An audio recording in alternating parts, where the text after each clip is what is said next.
The effort to get kids back to school in Washington got to push forward today with an emergency order from the governor. Good evening, I'm Aaron Luna. And I'm Nia Wong. Today, Governor Jay Inslee ordered all schools in the state to offer in-person learning in some form.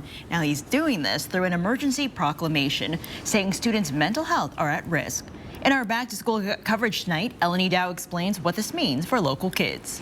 Well, it is important to note that a majority of Eastern Washington schools are back in class in some form.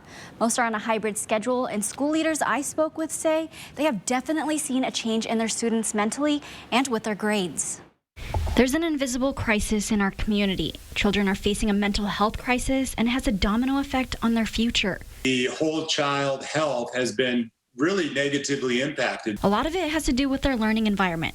From Pullman schools to Meade and Riverside, all these districts have seen a change in their students. Our students are doing much better than they did last spring when it was a complete closure. With kids back in the classroom on a hybrid schedule, the Riverside School District saw better grades and better mental health. We did, interestingly, see a decrease in mental health referrals and counselor visits when we went from our hybrid 1 day per week to the 2 to 3. Which is a large reason why Governor Inslee wants all schools to have in-person learning again, even when he said before he didn't have authority to reopen schools. The authority issue, we have now have information about the extent and depth of the mental health crisis. We did not have all of that earlier in this course. One hospital in Washington even said it saw a 25% jump in kids coming in for mental health crises in the first 2 months of this year compared to last.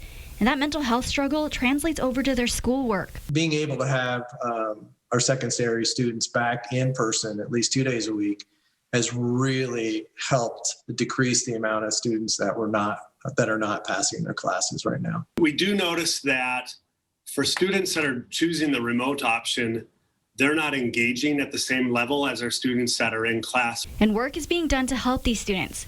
They say teachers and other school staff are constantly in contact with students who are struggling, even going as far as making some home visits if necessary. Although we're getting better throughout the year, we just need to keep trying and never giving up with those students and families. Now, this is a step in the path forward, opening schools for some in-person learning. As for the next school year, some superintendents are asking for 3 feet of social distancing rather than 6. One superintendent believes this change might be able to bring more students back in for more in-person learning.